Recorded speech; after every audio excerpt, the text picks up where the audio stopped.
Bismillahirrahmanirrahim.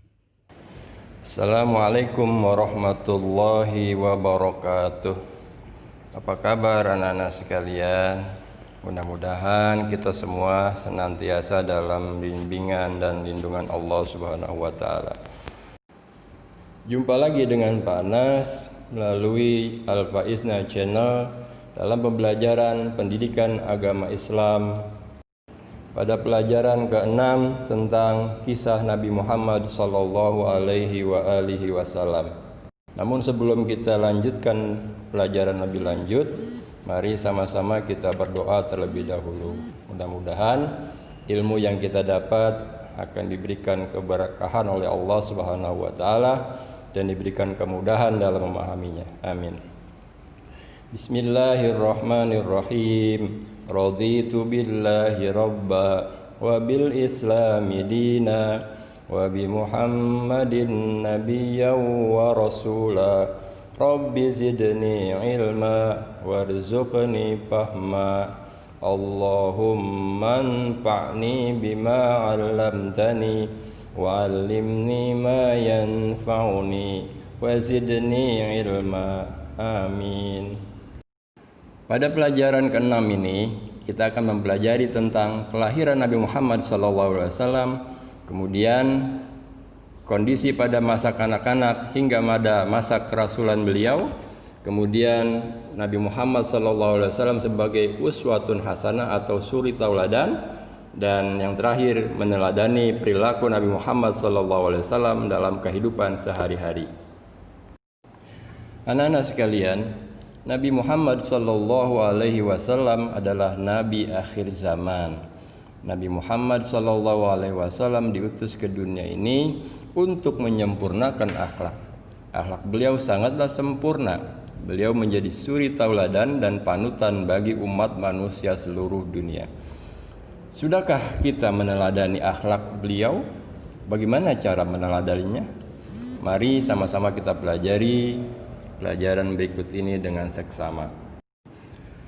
Allah Subhanahu wa taala berfirman dalam surah Al-Ahzab surah ke-33 ayat 21 yang bunyinya, A'udzubillahi minasyaitonirrajim. Laqad kana lakum fi Rasulillahi uswatun hasanah liman kana yarjullaha wal yawmal akhir wa dzakarallaha katsira. Artinya, sesungguhnya telah ada pada diri Rasulullah itu suri tauladan yang baik bagimu, yaitu bagi orang-orang yang mengharap rahmat Allah dan kedatangan hari kiamat dan yang banyak mengingat Allah.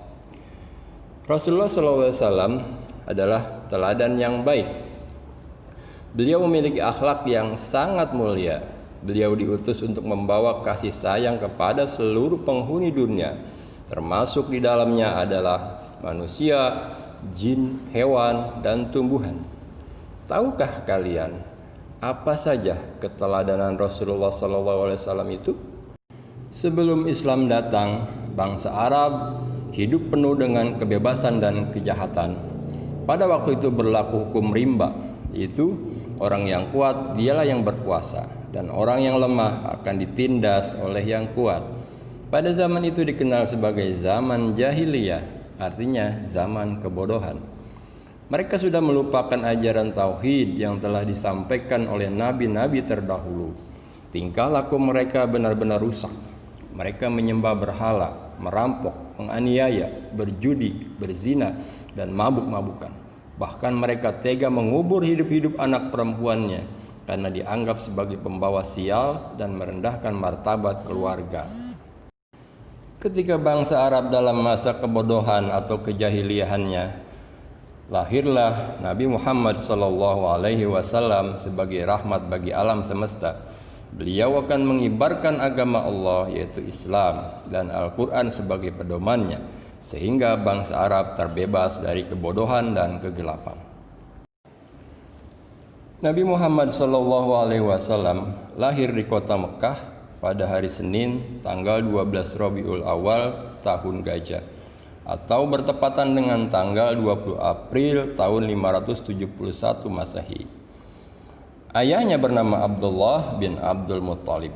dan ibunya bernama Aminah Az-Zuhriyah. Nabi Muhammad SAW lahir dalam keadaan yatim karena ayahnya telah meninggal dunia. Pada saat ayahnya meninggal, Nabi Muhammad SAW belum lahir dan masih berada dalam kandungan ibunya. Ayahnya meninggal pada saat Nabi Muhammad SAW berusia 3 bulan dalam kandungan.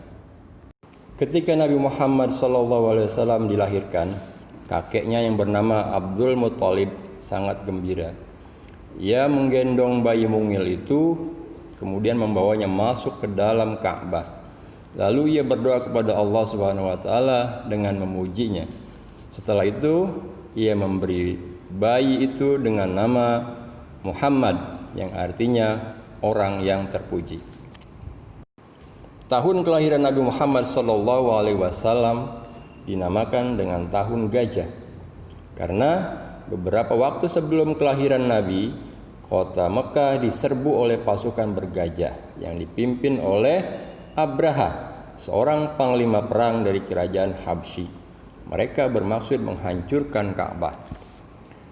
Penyerangan tersebut gagal karena Allah Subhanahu wa taala melindungi Ka'bah dengan mengirimkan burung-burung ababil yang melempari Abraha dan pasukannya yang bergajah itu dengan batu kerikil yang sangat panas. Abraha pun mati dalam peristiwa tersebut. Riwayat penyerangan Abraha tercantum dalam firman Allah surah Al-Fil surah ke-105 ayat 1 sampai 5. A'udzubillahi minasyaitonir rajim. Bismillahirrahmanirrahim. Alam tara kaifa fa'ala rabbuka bi ashabil fil? Alam yaj'al kaidahum fi tadlil wa arsala 'alaihim tayran ababil tarmihim bihijaratin min sijil faj'alahum ka'asfim ma'kul. Artinya, tidakkah engkau Muhammad perhatikan bagaimana Tuhanmu telah bertindak terhadap pasukan bergajah? Bukankah dia telah menjadikan tipu daya mereka itu sia-sia? Dan dia mengirimkan kepada mereka burung yang berbondong-bondong, yang melempari mereka dengan batu dari tanah liat yang terbakar, sehingga mereka dijadikan seperti daun-daun yang dimakan ulat. Kita akan memasuki pada bahasan masa kanak-kanak Nabi hingga masa kerasulannya. Anak kecil atau bayi di Mekah biasanya dititipkan kepada perempuan-perempuan dusun untuk disusukan. Kebiasaan itu dimaksudkan agar si bayi selalu menghirup udara bersih dan segar. Orang yang pertama kali menyusui Nabi Muhammad adalah ibunya sendiri, yaitu Aminah Az-Zuhriyah. Setelah itu Nabi Muhammad SAW disusui oleh Suwaibah Al-Aslamiyah, atau bekas budak dari Abu Lahab, pamannya. Lalu terakhir disusui oleh Halimah binti Abu Duaib As-Sa'diyah. Halimah binti Duaib As-Sa'diyah berasal dari Bani Sa'ad. Dia datang ke rumah Aminah.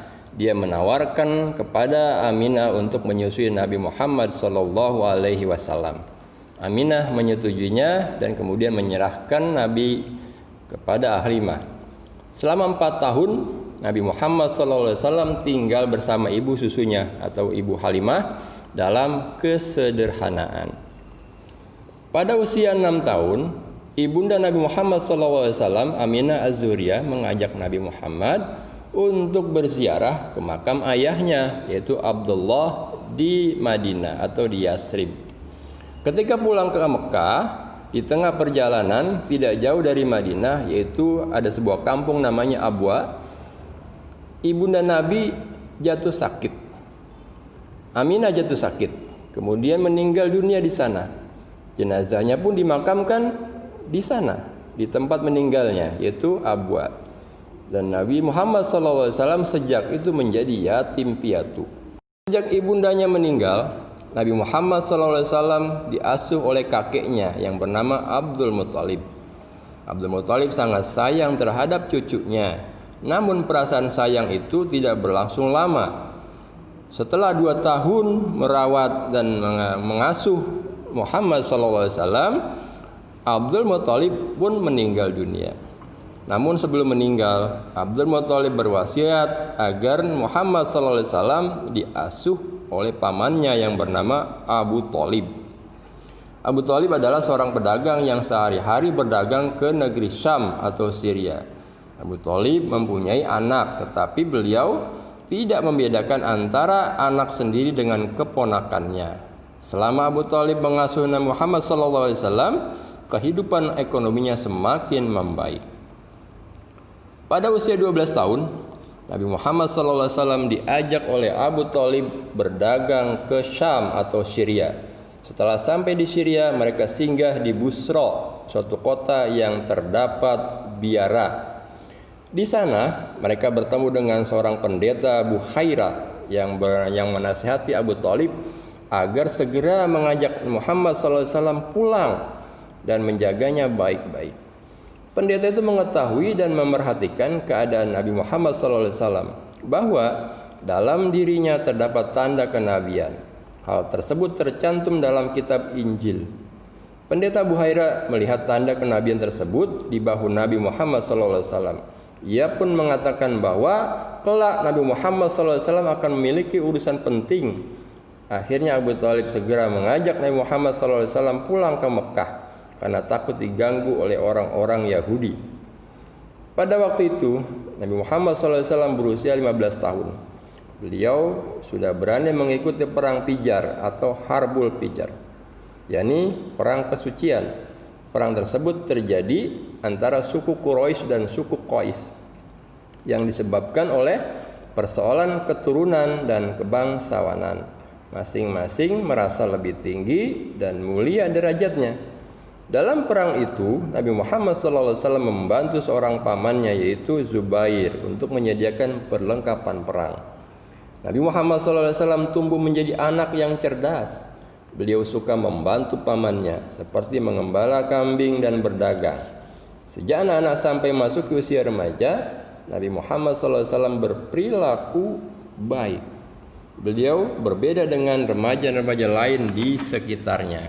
Nabi Muhammad SAW tidak pernah minum arak, tidak pernah berjudi, tidak pernah melakukan perbuatan tercela maupun perbuatan maksiat. Beliau terkenal orang yang jujur, ramah, lemah lembut, sopan santun, dan menepati janji. Sehingga pada saat itu Nabi Muhammad SAW diberi gelar Al-Amin, artinya orang yang terpercaya. Ketika Nabi berusia 25 tahun, Nabi Muhammad SAW pergi ke Syam yang kedua kalinya untuk berdagang dengan membawa modal dari seorang perempuan atau seorang janda, yaitu Khadijah binti Khuwailid. Nabi menerima kepercayaan itu dengan penuh tanggung jawab.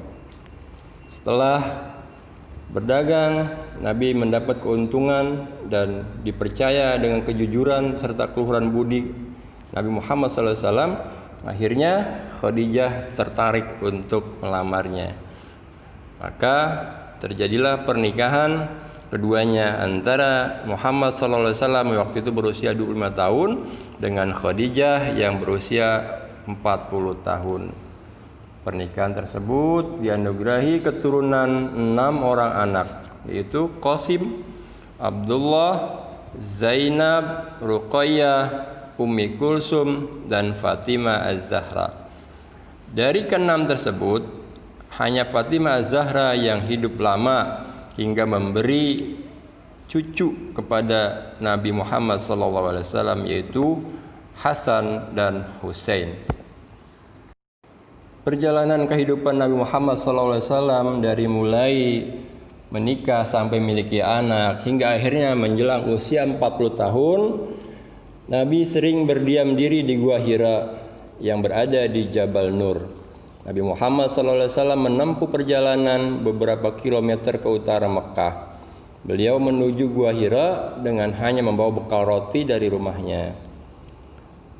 Nabi Muhammad SAW berdiam diri setiap hari di Gua Hira. Beliau juga beribadah dengan khusyuk. Beliau meminta dan memohon kepada Allah Subhanahu wa taala agar bangsanya terbebas dari kemusyrikan dan kebodohan. Di tengah kekhusyuan berdoa, tiba-tiba muncul malaikat Jibril yang datang atas perintah Allah, kemudian memeluk dan membisiki di telinga Nabi dengan berkata, "Iqra, bacalah." Nabi menjawab, "Saya tidak bisa membaca." Kemudian malaikat Jibril memeluk kembali Nabi dengan mengatakan, "Iqra, bacalah." Nabi pun menjawab, "Saya tidak bisa membaca." Dipeluklah Nabi kemudian dengan mengatakan, "Iqra, bacalah." Akhirnya Nabi dengan izin Allah tiba-tiba bisa membaca, yang akhirnya dikatakan sebagai ayat yang pertama turun kepada Nabi, yaitu surah Al-Alaq atau surah ke-96 ayat 1 sampai 5. A'udzu billahi minasyaitonir rajim. Iqra bismi rabbikal ladzi khalaq, khalaqal insana min 'alaq. Iqra wa rabbukal akram, alladzi 'allama bil qalam, 'allamal insana ma lam ya'lam. Itulah surah atau ayat yang pertama kali turun sebagai pertanda kerasulan Nabi Muhammad SAW pada usia beliau yang ke-40 tahun di Gua Hira, yang diturunkan langsung oleh Allah melalui malaikat Jibril alaihissalam. Itulah tanda dimulainya perjuangan dakwah Nabi, dimulai untuk menyebarkan agama Islam di muka bumi ini sebagai rahmatan lil alamin. Nah, anak-anak sekalian, Pak Anas kira cukup dulu untuk pelajaran ke-6 ini tentang kisah Nabi Muhammad SAW pada bagian pertama. Nanti kita akan lanjutkan pada bagian kedua. Mudah-mudahan apa yang Pak Anas jelaskan kalian bisa pahami dan mengerti, karena ini sejarah awalnya Islam menyebar di muka bumi ini. Mari sama-sama kita akhiri. Sebelumnya Pak Anas berpesan, jaga kesehatan, kemudian biasakan mencuci tangan, menggunakan masker, dan physical atau social distancing tetap dilakukan dalam rangka mencegah penyebaran pandemi COVID-19. Ditutup dengan hamdalah, alhamdulillahirabbil alamin. Doa kifaratul majlis, subhanakallahumma wa bihamdik, asyhadu an la ilaha illa anta, astaghfiruka wa atubu ilaik. Assalamualaikum warahmatullahi wabarakatuh.